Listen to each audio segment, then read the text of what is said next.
있습니다. 서울의 모 대학병원 영안실에 하루 3구의 시신이 들어왔답니다.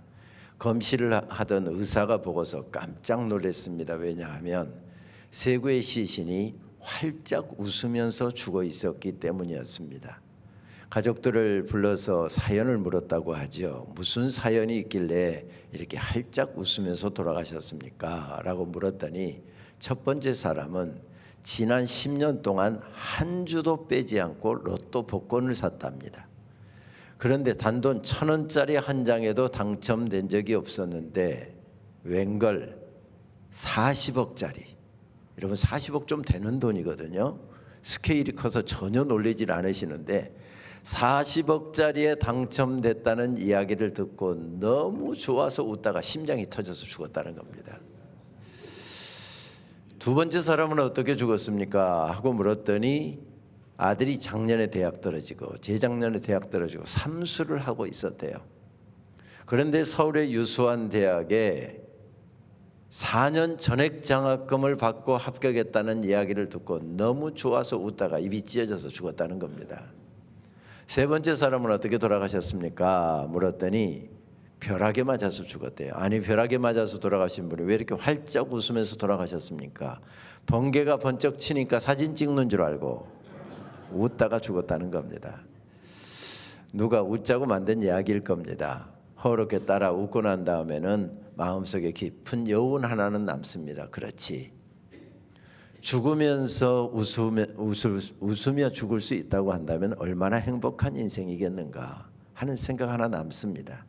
그러나 죽을 때는커녕 살아있는 동안에도 다 웃으면서만은 살 수 없는 것이 인생길인 것 같습니다. 왜 그렇습니까? 늘 어려운 일이 있고 어제 저녁 말씀만 살펴보아도 내 한 목숨 기꺼이 주님 위해서 드리겠다고 가는 그 길에 풍랑이 일어나고 죽을 것 같고 내 인생이 이대로 끝나는 것 같고 내가 원하는 대로 인생길이 풀리지 않을 때 늘 마음이 힘들고 답답한 것을 발견하게 됩니다. 그러나 꼭 어려운 일만 있습니까? 답답한 일만 있습니까? 힘든 일만 있습니까? 기뻐할 일도 허락해 주시고요, 감사할 일도 허락해 주시고요, 감격할 일도 허락해 주시고요. 인생을 가만히 생각해 보면 이렇게 어려운 일과 좋은 일들, 슬픈 일과 기쁜 일들, 이런 일들이 함께 엮어져 가면서 인생이 진행된다 하는 생각을 갖게 됩니다. 창세기에서 가장 많은 장을 할애하고 있는 요셉의 스토리만 읽어보아도 마찬가지입니다. 기쁜 일과 슬픈 일이 함께 엮어져 가면서 진행된다 하는 생각을 지울 수가 없습니다. 예를 들어 볼까요? 요셉의 어머니 라헬이 아버지의 사랑을 독차지했더라. 기쁜 일입니다. 그런데 아이를 낳지 못했더라. 슬픈 일입니다. 하나님 앞에 간절하게 기도했더니 하나님께서 그 태를 여셔서 아이를 갖게 하셨더라. 기쁜 일입니다. 그러나 아이를 낳다가 젊은 나이에 세상을 떠났더라. 슬픈 일입니다. 엄마가 일찍 세상 떠났는데 아빠 품에서 어린아이들이 건강하게 잘 자라더라. 기쁜 일입니다. 그런데 배다른 형제들의 미움을 받아서 노예로 팔렸더라. 슬픈 일입니다. 그런데 하나님께서 특별한 은혜를 베풀어 주셔서 고위직 관리집에 팔렸는데 그 집에서 인정을 받아서 집사장이 되었더라. 기쁜 일입니다. 하나님의 말씀 따라 하나님께서 허락하신 은혜를 따라 감격하면서 열심히 일하고 또 주님 말씀대로 살려고 노력했는데 그 결과가 감옥에 갇혔더라. 슬픈 일입니다.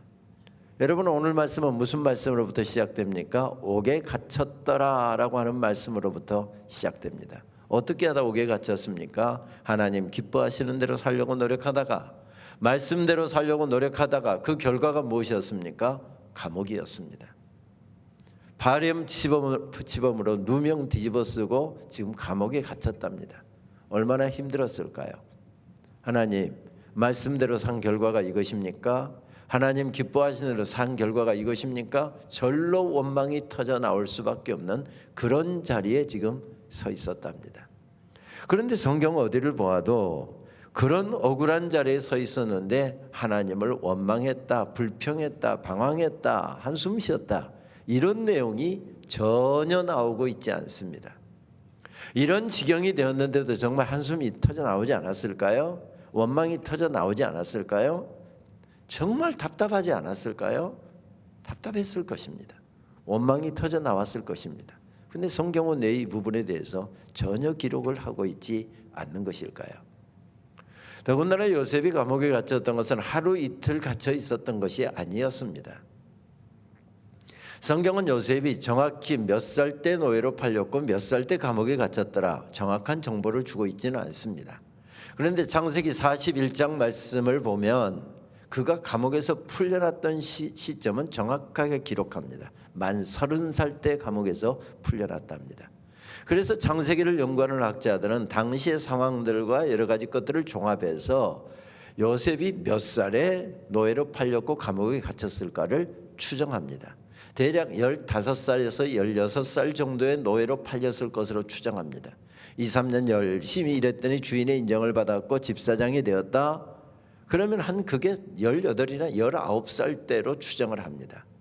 그리고 감옥에 갇혔던 시간을 대략 20살 전후였을 것이다 이렇게 추정을 합니다. 그러면 여러분 생각해 보십시오. 20살에 갇혔다고 그 추정을 받아들인다고 한다면 30살에 풀려났으니까 몇 년 동안 감옥에 갇혀 있었다는 계산이 나옵니까? 10년 이상이었다라고 하는 계산이 나옵니다. 똑같은 길을 가도요, 알고 가는 목적지를 내가 자주 다녀서 알고 가는 길하고 모르고 가는 길은 다릅니다. 모르고 가면 훨씬 더 멀게 느껴집니다. 우리는 만 30살에 풀려났다고 하는 사실을 알고 말씀을 읽고 있지만 요셉은 만 30살이 되면 감옥에서 풀려난다고 하는 보장과 예정이 되어 있었던 것이 아니었습니다. 얼마나 힘들었을까요? 여기 남성분들 전에 한 3년 가까이 군복무를 하신 적이 있으실 겁니다. 그런데 이제 한 달 정도 남겨두고 있으면 군대 내무반에서 고참병장 건들 사람 아무도 없습니다. 그러니까 내무반 달력에다가 고참병장이 제대할 날짜를 표시하느라고 19일 남았다 가입표를 하루 딱 치는 겁니다. 하루 지나고 나면 18일 남았다고 가입표를 딱 치는 겁니다. 왜 그렇습니까? 꽃다운 20대를 감옥은 아니지만 군대에다가 딱 가둬놓으니까 거기서 풀려날 날을 이렇게 기다리고 있는 겁니다. 저는 장교로 군복무를 했습니다. 3년 6개월 군복무를 했는데요. 그때 교련 3년 하면 6개월 혜택 받았는데 장교로 가니까 그 혜택도 못하고 꼬박 3년 6개월을 했습니다. 그런데 장교들은 훨씬 병사들보다 군생활이 편합니다. 병사들은 만약에 무단으로 그냥 그 부대를 이탈하면 그건 탈영이 되지만 장교들은 자유롭게 부대 왔다 갔다 합니다. 주말이면 동기 후배 인사장교 하는 친구들한테 야 휴가증 하나 보내라 해서 휴가 비번 알아서 비번 내가 써갖고 그거 들고 서울 와서 친구들 만나고 주말 보내다가 그리고 주일날 저녁 늦게 부대 들어가서 월요일날 그냥 출근하면 되는 겁니다. 장교는 사병보다 훨씬 더 군대 생활이 용이합니다. 저도 그런데 마지막 한 달 남겨놓고는 저도 이지됐습니다. 왜요? 빨리 안 가니까요. 꽃다운 20대가 감옥에서 지금 박살이 나고 있는데 요셉이 힘들지 않았을까요? 어제 저녁 말씀드린 대로 성경은 영웅담을 기록한 것이 아닙니다. 그냥 똑같은 우리와 똑같은 사람들의 기록입니다. 그렇다고 한다면 우리가 그런 지경에 있다고 한다면 원망 터져 나왔을 것입니다. 불평이 분명히 터져 나왔을 것입니다. 한숨이 터져 나왔을 것입니다. 근데 성경은 왜 그 부분에 대해서는 전혀 기록을 하고 있지 않는 것일까요? 그것은 창세기에 지금 말씀을 우리에게 전하고 있는 창세기 기자가 인간의 감정의 기복에다가 초점을 맞추고 말씀을 기록한 것이 아니라 그 인간의 배후에 역사하고 계시는 하나님께 초점을 맞추고 있기 때문에 그렇습니다. 말씀을 살펴볼까요? 20절 말씀을 보게 되면 말씀이 이렇게 기록되어 있습니다. 이에 요셉의 주인이 그를 잡아 옥에 가두니 그 옥은 왕의 제수들을 가두는 곳이었더라. 요셉이 옥에 갇혔으나 여호와께서 요셉과 함께 하시고 그에게 인자 끝이 없는 사랑을 더하셨다. 이렇게 말씀하고 있습니다. 여기서 앞에 부분은 모든 것을 주도하는 사람에 대한 이야기가 나오고 있습니다. 누가 모든 것을 주도하고 있다는 것입니까? 요셉의 주인으로 표현되고 있는 권력자가 모든 것을 주도합니다. 묻지도 않고 따지지도 않고 조사도 하지 않고 무조건 잡아서 옥에 가둔 사람이 누구였습니까? 힘 있는 자, 권력자였습니다. 세상은 이런 사람들이 다 좌지우지갑니다. 그래서 밤새워가면서 공부하는 이유도, 좋은 학교 가려고 하는 이유도, 그리고 내가 그런 반열에 못 들어갔으면 우리 사랑하는 자녀들 그런 반열에 들이게 하기 위해서 허리띠 졸라매 가면서 가르치는 이유도 바로 거기에 있습니다. 세상은 다 힘 있는 사람들이 좌지우지해 갑니다. 그런데 성경은 힘 있는 사람들이 모든 것을 좌지우지하고 결정하고 있는 것처럼 그렇게 말씀을 기록하다가 그렇지 않다라고 하는 사실을 강조하기 위해서 한 단어를 반복하고 있습니다. 그 단어가 무슨 단어입니까? 여호와께서.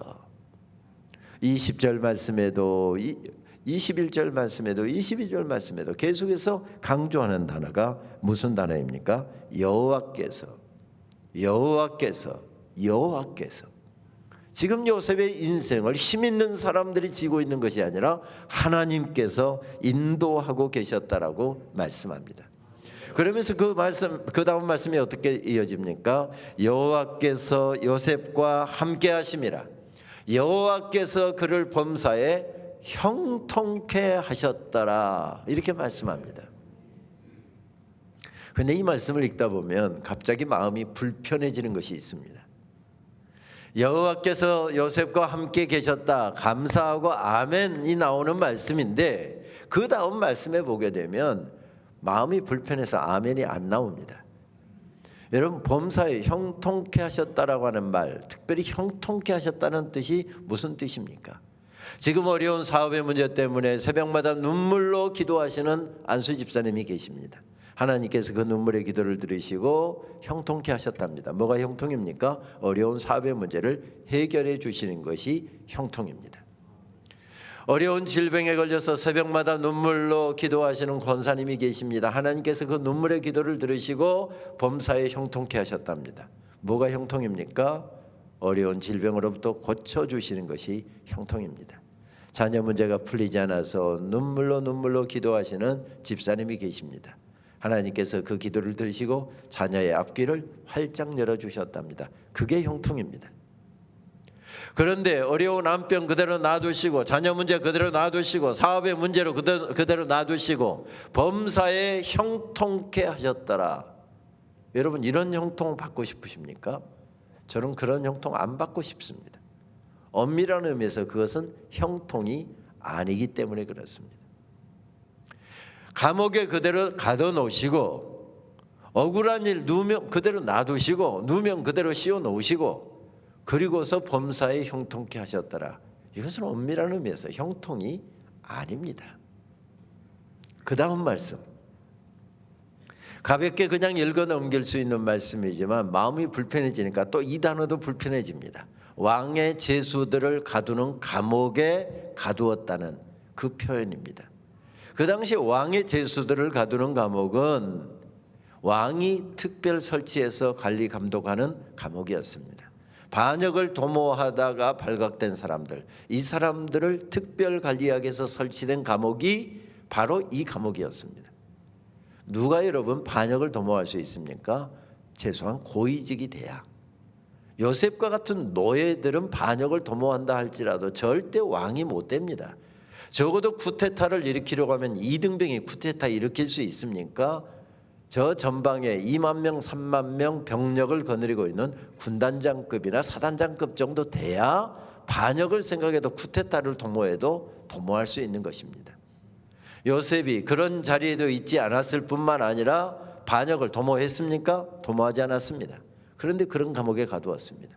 그런 감옥에 갇히는 사람은 술 맡은 간원장, 떡 맡은 간원장, 성경도 그렇게 말씀하잖아요. 부엌에서 떡이나 굽고 그리고 술이나 빚는 사람이었던 모양이다, 이렇게 생각할 수 있지만 아닙니다. 이 사람들은 최고위층들이고 왕의 최측근들이었습니다. 여러분, 왕권 시대에 왕을 제거하려고 하면 뭐가 제일 쉬운 방법이겠습니까? 음식에다 독 타는 것입니다. 마시는 음료에다 독 타는 것입니다. 이덕일 씨가 쓴 누가 왕을 죽였는가라고 하는 제목의 책을 보면 우리 조선시대도 수많은 왕들이 독살을 당했다. 그래서 항상 은수저로 먼저 떠보고 색깔이 변하는지 안 변하는지, 그리고 그것도 의심스러우면 옆에 고양이 항상 놔두고 그 음식을 한 숟가락 떠서 고양이에게 먹여보고 그리고 먹었습니다. 그런데 역사적인 고증을 통해서 그럼에도 불구하고 독살당한 사람이 한두 사람이 아니라는 겁니다. 그러니 음식을 맡은 사람 아무에게나 맡길 수 있겠습니까? 떡 맡은 간원장은 음식 제반 음식을 다 관장하는 사람이고요. 술 맡은 간원장은 왕이 마실 물부터 시작해서 모든 술까지 음료수를 다 관장하는 사람이 이 사람이었습니다. 아무에게나 이 중요한 일을 맡길 수 있겠습니까? 제일 믿을 수 있는 사람, 측근을 세웠을 것입니다. 이런 사람들이 갇히는 감옥이었습니다. 여기에 한번 갇히면 이렇게 10년까지 갇혀 있을 필요가 없었습니다. 대부분 보름에서 한 달 이내면 다 결단이 나는 겁니다. 여기는 변호사도 필요 없고요. 특별 검사를 통해서 야, 혐의 있는지 조사해봐. 저나 혐의가 있어 보입니다. 나가 서형해. 혐의가 없어 보입니다. 일단 풀어주고 일단 가둬놓고 좀 더 조사해봐. 그러다 보니 보름에서 한 달이면 다 풀려나거나 죽거나 하는 감옥이 바로 이 감옥이었습니다. 그런데 요셉은 반역도 도모하지 않았고 그 다음에 감옥에 갇혔는데 보름이나 한 달이 아니라 10년이 넘게 갇혀 있었다. 이해가 되지 않습니다. 왜 그랬을까요? 요셉은 죽었다 깨나도 아무리 열심히 공부하고 노력해도 이집트 제국의 당시에 최고의 판도를 자랑했던 이집트 제국의 총리는 될 수 없는 존재였습니다. 꿈 하나 해몽했다고 총리 될 수 있습니까? 그러면 여러분 밤마다 꿈꾸고 그리고 또 꿈에 해몽하는 법 열심히 공부하게 해요. 꿈 하나 해몽했다고 절대 총리 못 됩니다. 그런데 하나님께서 은혜의 겹리불에다가 다 춥지 말라고 애롭지 말라고 그를 감싸신 다음에 감옥에다 넣어놓았는데 10년이 되어서 스스로 감옥에서 걸어 나오는데 뭐가 되어서 나옵니까? 총리가 되고 있습니다. 총리가 되어서 걸어 나오고 있습니다. 여기서 우리는 한 가지 사실만 확인한다고 한다면 모든 문제는 절로 풀립니다. 요셉의 인생의 배후에 하나님께서 함께 계셨더라. 그 하나님께서 요셉을 붙잡고 계셨더라. 은혜로 덮고 계셨더라. 바로 그 말씀입니다. 성경은 무엇을 강조하고 있는 것이죠? 요셉의 인생길 가운데 함께 계셨던 하나님. 요셉이 감옥에서 걸어 나올 때 찬양을 했다고 한다면 무슨 찬양을 했을까요? 혹시 이런 찬양하지 않았을까요? 나를 지으신 이가 하나님, 나를 부르신 이도 하나님, 나를 보내신 이도 하나님, 나의 나된 것은 다 하나님의 은혜라. 나의 달려갈 길 다 가도록, 나의 마지막 호흡 다 하도록 나로 그 십자가 품게 하심은, 이 십자가는 요셉에게는 감옥이 아니었습니까? 나로 그 십자가 품게 하시니 나의 나된 것은 다 하나님의 은혜라. 우리 같이 한번 찬양하고 말씀 이어갈까요? 나를 지으신 이가 하나님, 나를 부르신 이가 하나님, 나를 보내신 이도 하나님, 나의 나된 것은 다 하나님 은혜라. 나의 달려갈 길 다 가도록, 나의 마지막 호흡 다 하도록 나로 그 십자가 품게 하시니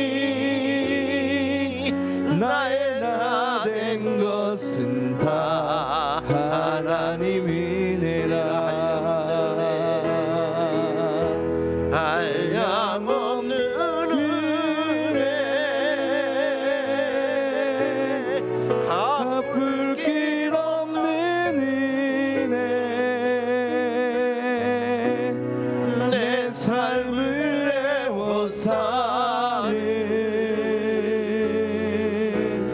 하나님의 은혜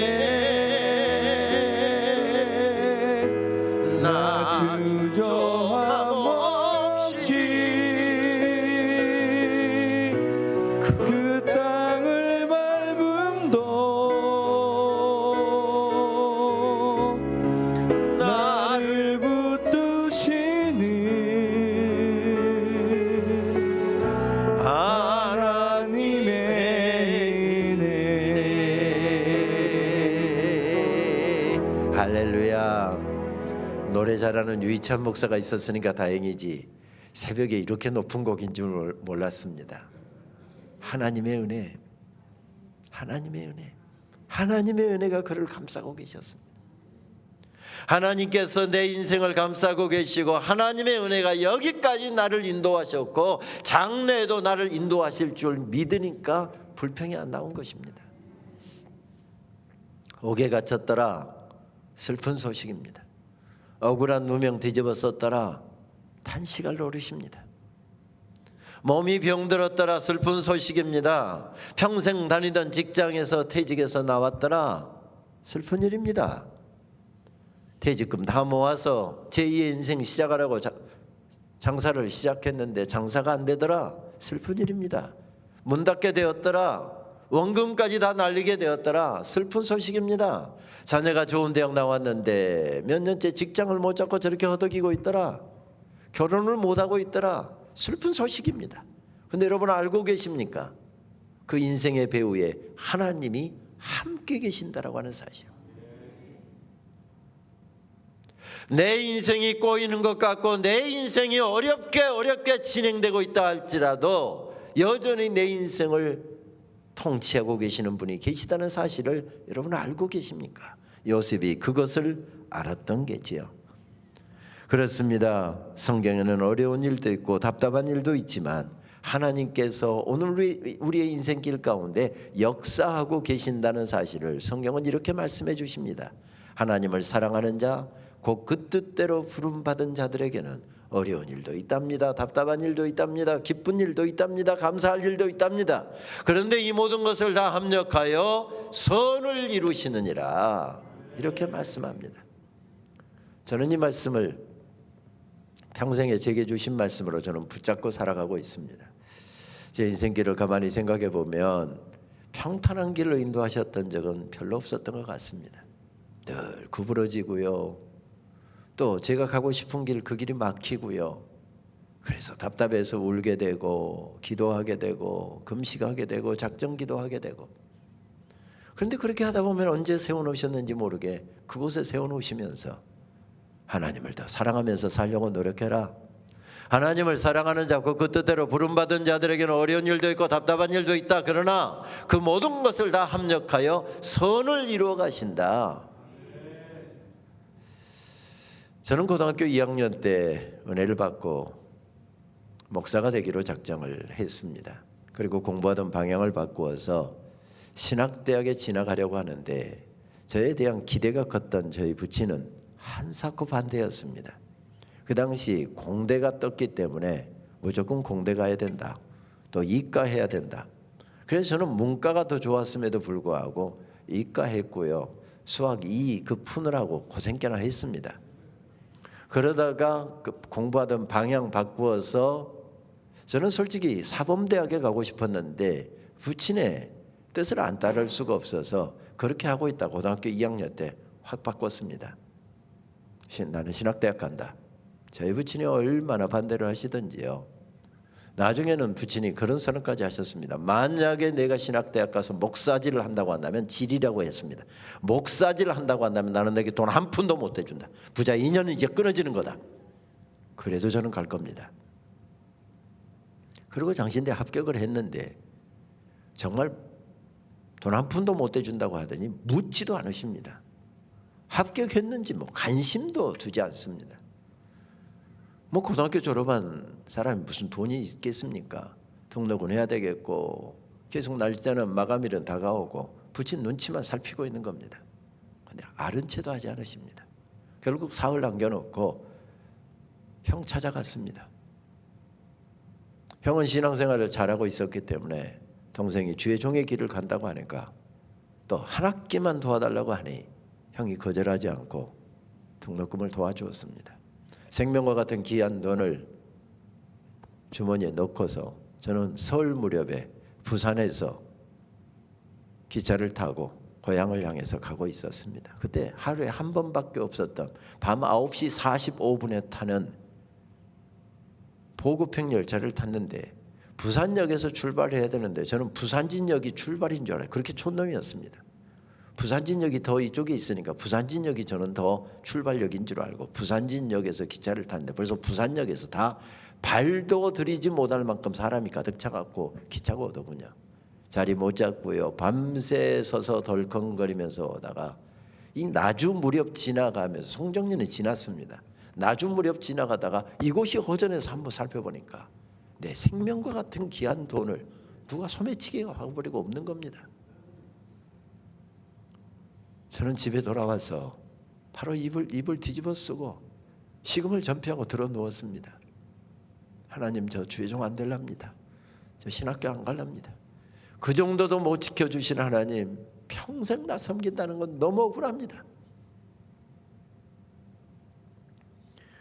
설날인데 아들이 가족이 함께 식사하는데 식사 자리에 안 나타납니다. 뭐 지형한테 돈 얻어오다가 돈 잃어버리고 지금 울고 불고 저러고 있답니다.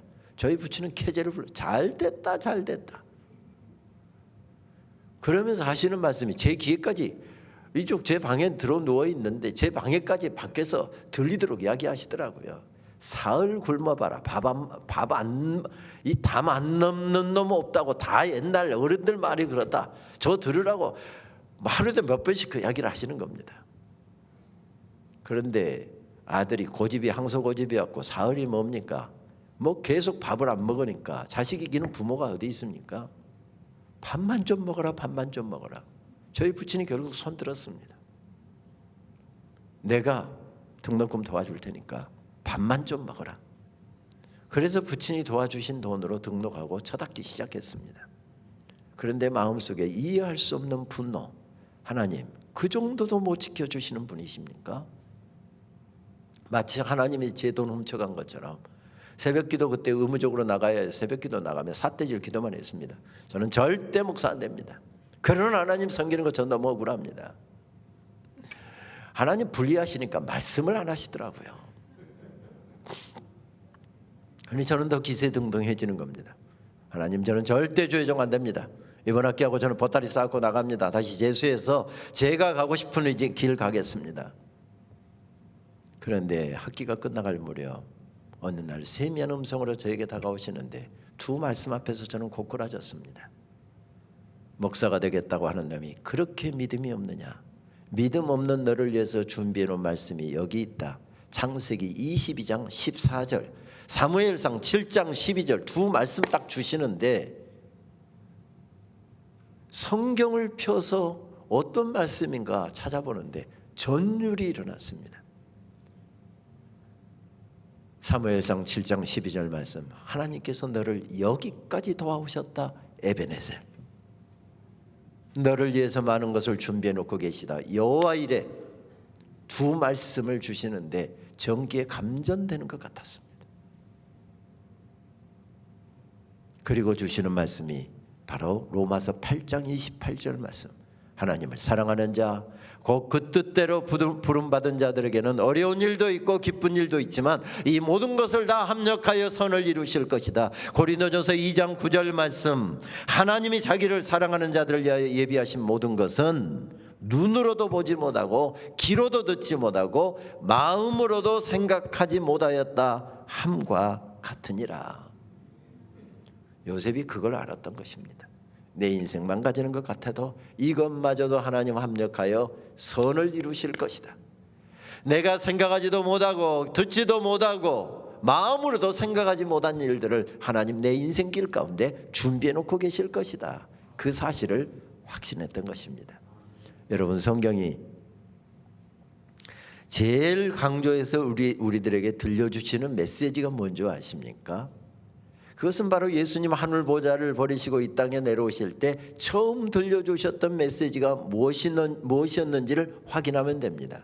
예수님이 이 땅에서 사역 다 이루시고 부활 승천하실 때 마지막에 주셨던 약속이 무엇인지 그거 확인하면 성경이 가장 우리들에게 들려주기를 원하시는 메시지가 무엇인지 금방 답이 나옵니다. 예수님은 하늘 보좌를 버리시고 이 땅에 내려오실 때 그 사실을 우리에게 전해주고 있는 마태복음 기자의 기록을 읽어보면 족보장이 먼저 나옵니다. 그리고 그 족보장이 딱 끝나고 나면 1장 21절 이하의 말씀을 보게 되면 제일 먼저 나오는 말씀이 이렇게 시작되고 있습니다. 보라, 처녀가 잉태하여 아들을 낳으리니 그 이름을 무엇이라 하리라? 임마누엘이라 하리라 하면서 임마누엘이라고 하는 단어를 설명까지 히브리어를 번역까지 해줍니다. 이는 하나님이 우리와 함께 계시다 함이로다.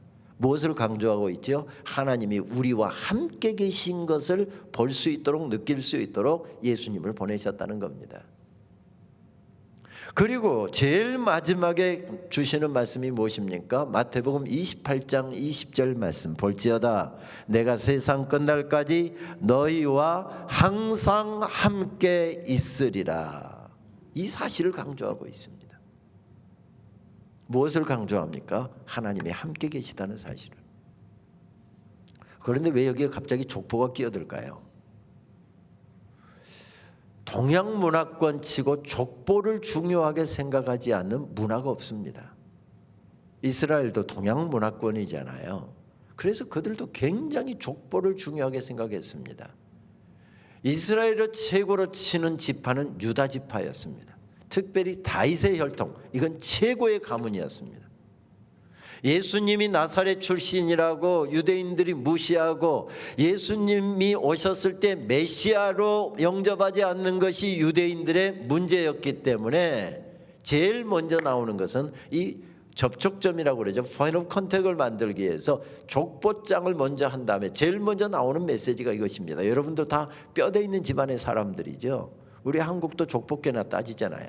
저희 부친 제 귀에 못이 박히도록 어려서부터 저에게 너는 뼈대 있는 집안의 사람이다. 강상김 씨 문정공파 38대 손. 몇 대 손? 38대 손. 뼈대 있는 집안의 사람이다.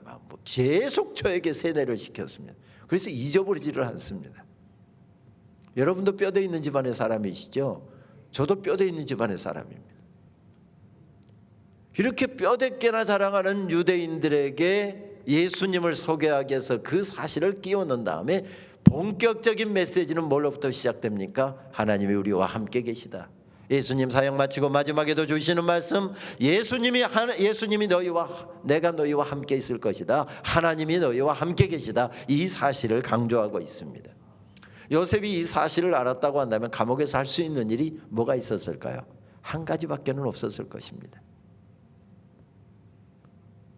하나님과의 동행. 멋진 말 아닙니까? 감옥에서도 하나님과의 동행, 내 인생이 망가지는 시간에도 하나님과의 동행, 벌펄 잘 나르고 잘 나가던 중년의 때에도 하나님과 동행하더니 외로운 노년에도 하나님과의 동행. 참 멋진 말이죠. 근데 성경은 하나님과 동행하는 사람을 절대 그대로 놔두시지 않는다는 사실을 강조하면서 이렇게 말씀합니다. 우리가 부르는 찬송 먼저 부를까요? 내 영혼이 은총 입어 중한 죄짐 벗고보니 슬픔 많은 이 세상도 천국으로 하도다. 높은 산이 거친들이 초막이나 궁궐이나 내 주 예수 모신 것이 그 어디나 하늘나라. 우리 새벽에서 찬송 한 번 더 했으면 좋겠는데 이 찬송도 한번 부르고 지나갈까요? 내 영혼이 은총 입어 중한 죄짐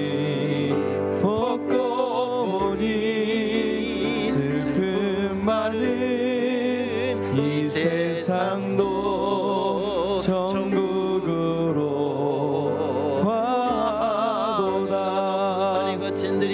높은 산이 거친들이 초막이나 궁궐이나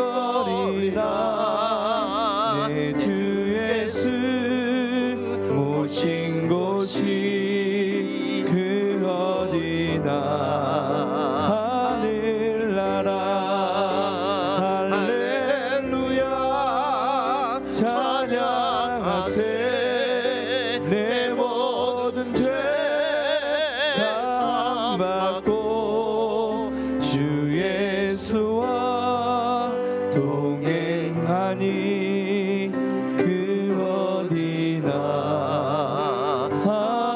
하늘나라. 내 주 예수 오신 곳이 그 어디나 하늘나라. 주 예수와 동행하니 그 어디나 하늘나라. 주님과 동행을 하고 났더니 감옥이 천국이 된 것입니다. 주님 손잡으니 내 인생 망가지는 순간에 서 있는데도 불구하고 그 자리가 하늘나라가 되었답니다. 그래서 원망이 안 터져 나온 겁니다. 그래서 불평이 안 터져 나온 겁니다. 그런데 이렇게 주님과 동행하니 하늘나라가 되는 축복뿐만 아니라 성경은 하나님과 동행하는 사람을 특별하게 인도하신다 하는 말씀을 주고 계십니다. 한 사람은 그렇게 기다란 인생을 살지 않았던 것 같습니다. 또 대단한 인생이 아니었던 것 같습니다. 그래서 성경은 요셉과 같은 대단한 일을 한 사람은 기다랗게 말씀을 기록하고 있는데 창세기에서 딱 한 절 할애하고 있습니다. 신약에 들어와서도 한두 구절밖에는 할애를 하지 않습니다. 그 사람이 누구였습니까? 에녹이라는 사람이었습니다. 그러니까 남자들이 80세에 요즘에 수명이 남자들 80세 평균 수명이 80세라고 친다고 한다면 그는 약 35살이 요절했던 사람이었습니다. 뭐 대단한 업적이 없었던 평범한 사람이었던 것 같습니다. 그 말씀 어떻게 기록되어 있습니까? 창세기 5장 24절 말씀. 에녹이 하나님과 동행하더니 하나님이 그를 데려가심으로 세상에 있지 아니하였더라. 딱 한 구절입니다. 그런데 짧지만 대단한 인생을 살지는 않았지만 그의 인생은 선명했습니다. 어떻게요? 그는 하나님과 동행하는 인생을 살았답니다.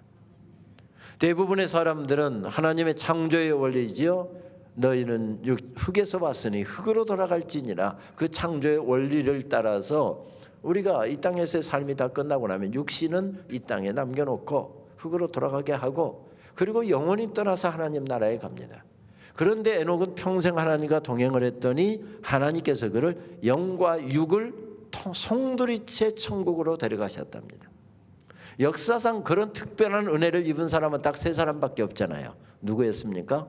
이 에녹이라는 사람하고 그리고 엘리야라고 하는 사람하고 또 한 분은 누구였죠? 신약시대에 와서 예수님이었습니다. 무슨 말씀이죠? 여기에 신앙의 공식이 제시되죠. 하나님과 동행하면 하나님께서 특별한 방법으로 인도하신다. 여러분 여기서 아멘 한번 하셔야 될걸요. 추운 새벽에 나오셨는데 지금 하나님과 동행하시는 길인데 이렇게 하나님과 새벽에도 동행하면 특별한 방법으로 인도하신답니다.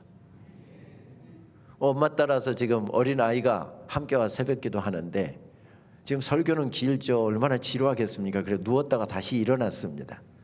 그런데 새벽에 저렇게 하나님과 동행하는 아이 하나님께서 특별한 방법으로 인도하신답니다. 그게 제 고백이기도 합니다.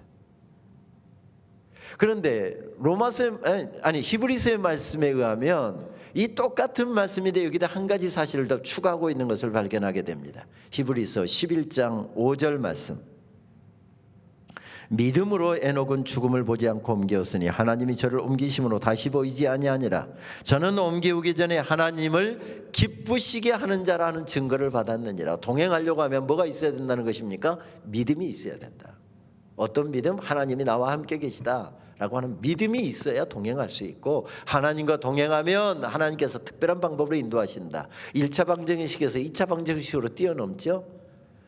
히브리서 11장 6절 말씀은 우리에게 주시는 말씀입니다. 우리 화면에 말씀이 나타날 텐데 우리 같이 한 목소리로 같이 말씀 봉독할까요?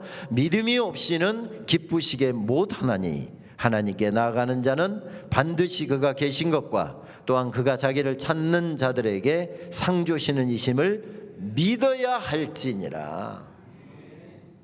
믿어야 동행할 수 있는데 뭘 믿어야 된다는 것입니까? 하나님을 찾는 자들에게 상 주시는 이심, 그리고 하나님께 나아가는 자들에게 반드시 은혜를 베푸신다라고 하는 이 사실을 믿어야 동행할 수 있고, 동행하면 하나님이 기뻐하시고 하나님이 기뻐하시면 특별한 방법으로 인도하신다. 3차 방정식으로 뛰어넘고 있는 것을 발견하게 됩니다. 이 공식에다가 요셉의 생애를 대입하면 요셉이 총리가 되는 것은 그냥 자연스러운 수순인 것을 발견하게 됩니다. 감옥에서도 하나님과 동행했답니다. 감옥에도 하나님이 함께 계심을 믿고 내 인생이 망가지는 순간에도 함께 계심을 믿고 내 외로운 노년 내 심장에 더운 피가 식어가는 그 순간에도 하나님이 함께 계심을 믿고 하나님과 동행하려고 노력했답니다. 그랬더니 하나님이 기뻐하셨고 하나님께서 요셉을 인도하셨답니다. 이것이 우리의 이야기가 될 수 있으면 좋겠습니다. 평생 하나님과 동행했더니 우리가 세상 떠나고 난 다음에도 그래, 우리 엄마는 우리 아빠는 하나님과 정말 동행하신 분이었어. 그렇게 동행하는 믿음을 가지셨기에 그 은혜로 그 축복을 우리가 받아서 이렇게 우리가 살고 있는 거야.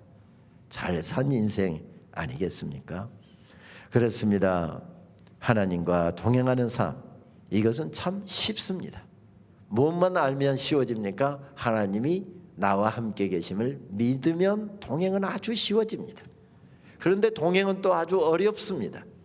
왜 어렵습니까? 하나님이 먼저 보이는 것이 아니라 환경, 어려운 문제가 먼저 보이고 하나님이 커 보이는 것이 아니라 문제가 더 커 보이면 동행은 어려워집니다. 하나님이 커 보이는 것이 아니라 내 인생을 가두어 버리고 있는 감옥이 커 보이고 내 인생을 박살내고 있는 권력자들이 커 보이면 동행하기는 어렵습니다. 그러나 내 문제보다 크신 하나님, 감옥보다도 훨씬 더 크신 하나님, 세상의 권력자보다 더 크신 하나님, 그 하나님을 볼 수 있으면 동행은 아주 쉽습니다. 저는 어렸을 적 시골에서 자랐습니다. 중학교 1학년 때인가 초등학교 6학년 때인가 전기가 그 마을에 처음 들어왔으니까 깨깡촌이었던 것 같습니다. 복음은 굉장히 일찍 들어왔습니다. 저희 고향교회가 116주년이 되나 17주년이 되나 다음 달에 그렇습니다. 그래서 신앙훈련은 철저하게 시켰습니다. 초등학교 5학년 되면 저녁 예배, 수요 예배 다 어른들 예배 다녀야 되는 것으로 당연한 것으로 알고 있었고요. 또 일어나지기만 하면 새벽 기도도 나가는 것으로 알고 있었습니다. 저도 일어나만 지면 어머니 따라 새벽 기도 따라 다녔습니다. 농사를 짓는 농촌 지역이다 보니까 어렸을 적 생각해 보면 겨울에 추우니까 또 전기가 안 들어오고 하는 지역이어서 오후 5시가 되면 식사가 다 끝났던 것 같습니다. 추우니까 또 어두워지기 전에 식사 빨리 마치느라고 오후 5시면 식사가 다 끝났던 것 같습니다. 여러분, 기나긴 겨울밤에 오후 5시에 식사가 끝나는데 기나긴 겨울밤에 뭘 했을까요? 저는 제 공부방이 따로 있어서 친구들이 놀러 오면요, 친구들하고 모여서 열심히 수학 문제 풀고요, 그리고 영어 단어 함께 외우고요, 또 그것도 심심하면 성경 퀴즈를 하면서 성경 읽고요, 저녁마다 모여서 공부만 했을 것 같지요. 펑펑 놀았습니다. 펑펑. 1번, 2번. 그리고 이것도 하다가 또 실증이 나면 사치기 사법하고 막 펑펑 놀았습니다. 그런데 그것도 하루 저녁이지 저녁마다 모여서 노는 게 똑같은 거 하면 실증이 나잖아요. 그럼 그거 하다 실증이 나면 옛날에 방 씻지 말라고 후뚜장에다 불 때는 때니까 방 씻지 말라고 이불 펴놨잖아요. 그러면 발은 전부 다 이불 속에 넣고 벽에 삥 둘러서 5명이 앉아서 옛날 이야기 한마디씩 하는 겁니다. 다 5번, 6번씩 다 들었던 이야기입니다. 그런데도 또 들으면서 낄낄대고 웃고, 그때 단골로 등장하는 이야기가 무슨 이야기였습니까? 귀신 이야기. 어느 집 뒷문 앞에 귀신 나타났다고 하더라. 어느 집 편소에 귀신 나타났다고 하더라. 그러다가 갑자기 한 녀석이 귀신이다 하고 소리치면 막 이불 속에다 서로 먼저 고개 쳐박으려고 하다가 이불 찢어갖고 그 다음날 아침에 어머니한테 혼나고, 기나긴 겨울밤을 지나가면서 귀신 이야기하면서 보내면 그렇게 재밌을 수가 없습니다. 그런데 밤에 혼자 어디 갈 때가 문제였습니다. 어머니 따라서 저녁 예배를 따라다녔는데 어머니가 교회 권사님이니까 항상 예배 끝나고 바로 오시는 적이 없습니다. 어디 신방 가시거나 교회 무슨 운동하시거나 항상 늦게 오십니다. 그래서 친구들과 먼저 내려오죠. 동네 산거리길에서 친구들은 다 아랫마을이니까 아랫마을로 내려가고, 저희 집만 혼자 윗마을에 있어서 한 5, 60m를 혼자서 걸어가야 되는 겁니다. 교회에 갔다 오는 것이니까 무섭지는 않은데 문제는 귀신이 단골로 등장하는 두 집 대문을 통과해 가야 되는 겁니다. 저 앞에서 그 집 대문이 멀리서 보이면 뒷머리가 쭈삣쭈삣 서는 기분입니다. 그러면 주머니에 뭐 조그만 옛날에 파란 그 신약하고 시편 묶어진 조그만 성경이 있었잖아요. 그거 꺼내서 들면 괜찮을까 싶어서 주머니에 넣었던 거 꺼내서 들면 이거 잠시는 효과가 있는데 그 집 대문이 가까워지면 이것도 효력이 없더군요. 그러면 무서우니까 눈 질끈 감고서 막 죽을 힘을 다해서 저희 집 대문 앞에까지 뛰었던 기억이 납니다. 어두운 번길 가면서 무서우면 눈 질끈 감고 뛰면 됐습니다. 그런데 문제는 새벽 2시가 넘어가는데 배가 살살 아파오는 겁니다. 배탈이 난 것 같습니다. 그런데 옛날에 시골에 변소치고 귀신 안 나오는 집이 없었습니다. 저희 집 화장실도 귀신 딱 나오기 좋게 뭐 발만 잘못 뒤지면 풍덩할 수 있는 이상한 구조로 돼 있어서 화장실 가는 것이 항상 두려움이었습니다. 요즘처럼 무슨 화장실이 집에 들어와 있었습니까? 제일 후미진 곳에 있었잖아요. 새벽 2시에 일어나서 화장실을 가려고 하니까 죽어도 무서워서 화장실 못 가겠습니다. 배를 움켜잡고 참아보죠.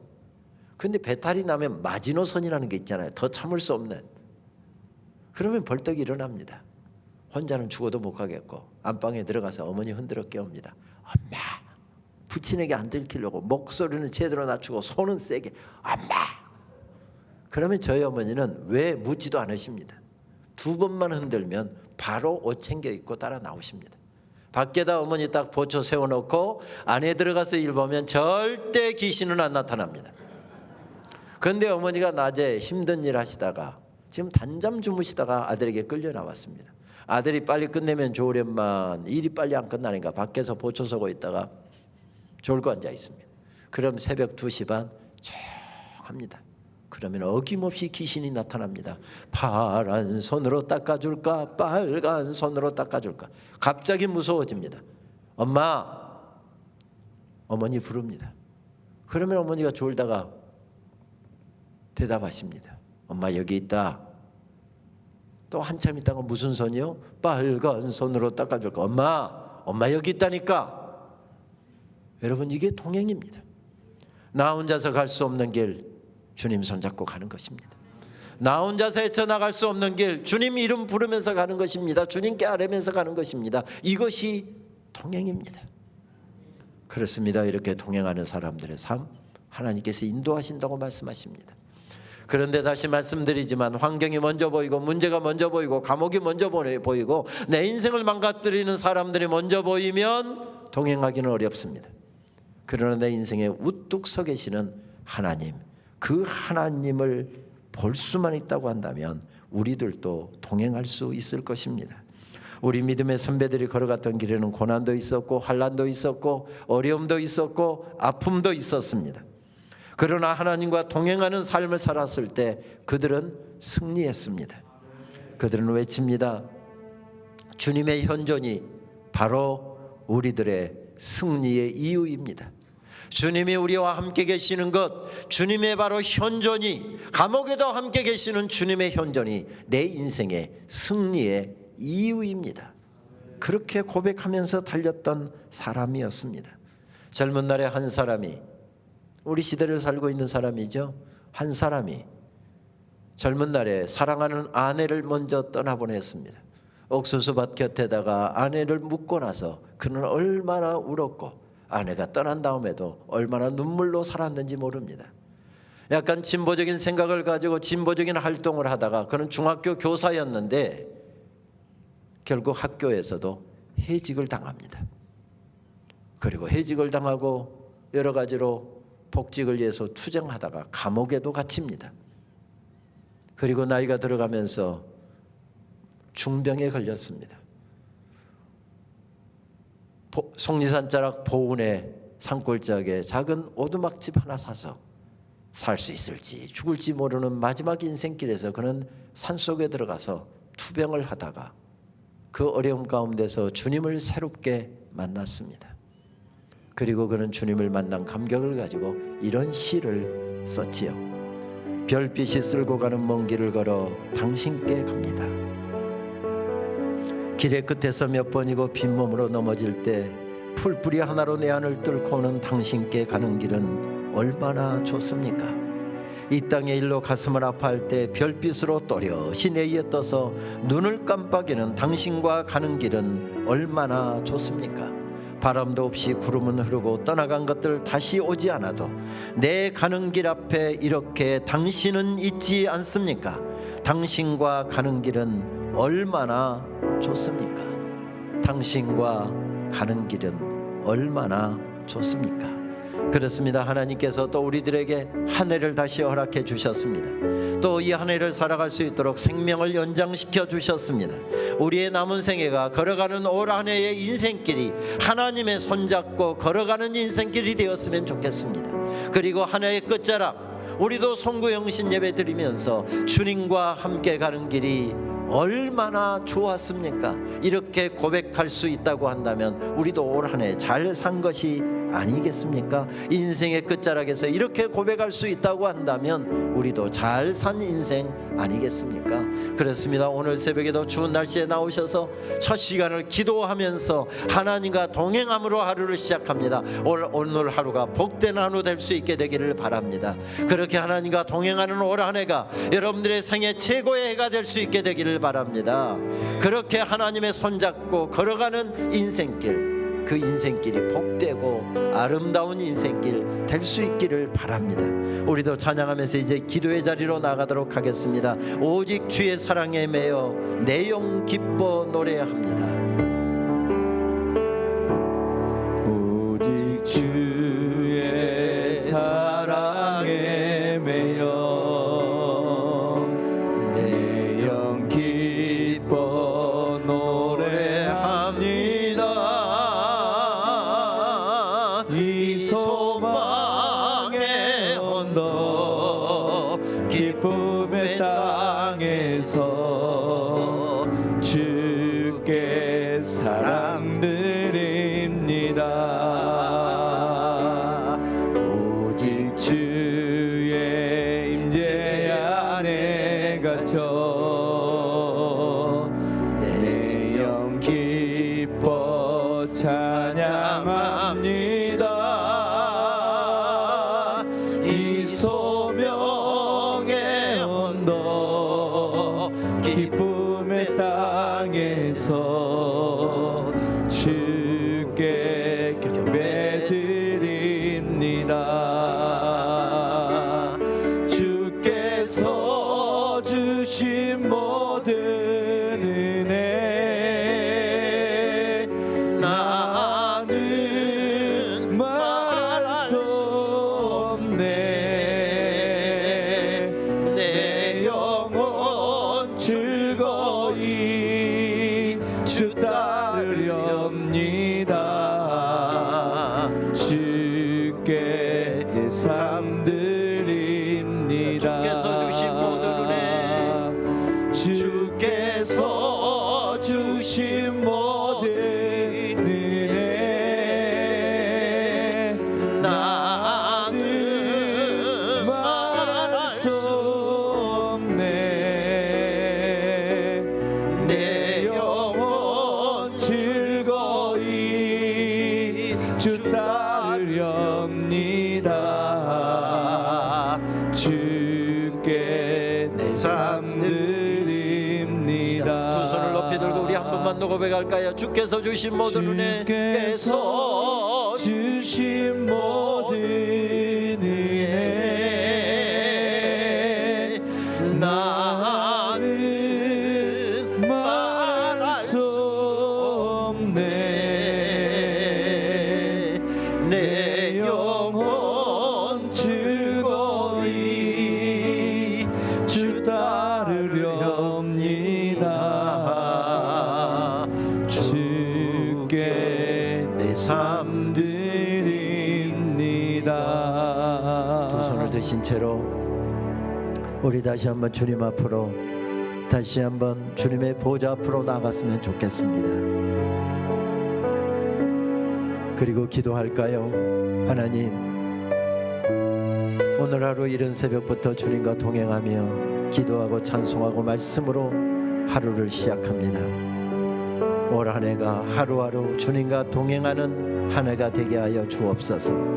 그래서 올 한 해가 내 인생의 최고의 해가 되게 하여 주시옵시고, 하늘의 능력과 기적으로 가득한 마음으로도 생각하지 못했던 은혜들을 확인하고 누리고 감사하고 감격하는 주님, 그런 한 해 되게 하여 주옵소서. 하나님, 남은 인생길 주님과 이렇게 동행하는 내 남은 생애가 되게 하여 주옵소서. 하나님, 기도하는 것은 어려움 가운데 있는 성도님들이 이렇게 주님이 함께 계심을 알아 이번 성회 가운데 말씀 듣다가 찬양하다가 기도하다가 벌떡벌떡 일어나는 역사 있게 하여 주시옵시고, 은혜 받는 성회 되게 하여 주옵소서. 은혜 받아야 할 사람들, 말씀 들어야 할 사람들, 여러 가지 어려운 여건 때문에 또 신종 코로나 바이러스 때문에 주춤거리지 않도록 하여 주시옵시고, 다시 주님 앞으로 힘차게 달려 나오게 하여 주시고, 은혜를 받아 누리고 이런 인생을 힘차게 시작할 수 있도록 주여 회복의 역사를 허락하여 주시옵소서. 우리 이 새벽에 다시 한번 우한 땅과 중국 땅과 이 땅과 또 여러 가지 이 질병으로 인해서 두려움 가운데 있는 우리 지역을 위해서 가슴에 품고 한번 기도했으면 좋겠습니다. 그리고 이 일을 위해서 수고하는 우리 공무원들과 참 많은 사람들이 이 일을 위해서 불철주야로 지금 달리고 애쓰고 있습니다. 주여 그들에게 은혜를 베풀어 주시고, 자가 격리되어 있거나 병원에서 치료하고 있는 사람들, 이 땅에 24명의 확진자들이 있는데 주여 긍휼을 베풀어 주셔서 더 확산되지 않게 하여 주옵소서. 하나님, 여기서 끝나게 하여 주옵소서. 또 중국 땅에도 수많은 사상자들이 나오고 있는데 주여 그 땅에 긍휼을 베풀어 주시옵소서. 더 확산되지 않고 여기서 멈추게 하여 주시고, 나라들마다 하나님의 은혜가 아니면 살아갈 수 없는 존재들입니다. 하나님의 주권을 인정하는 그런 나라들, 그런 사람들 되게 하여 주옵소서. 우리 시간 합심해서 한번 통성으로 기도하도록 하겠습니다. 아버지 하나님, 감사합니다.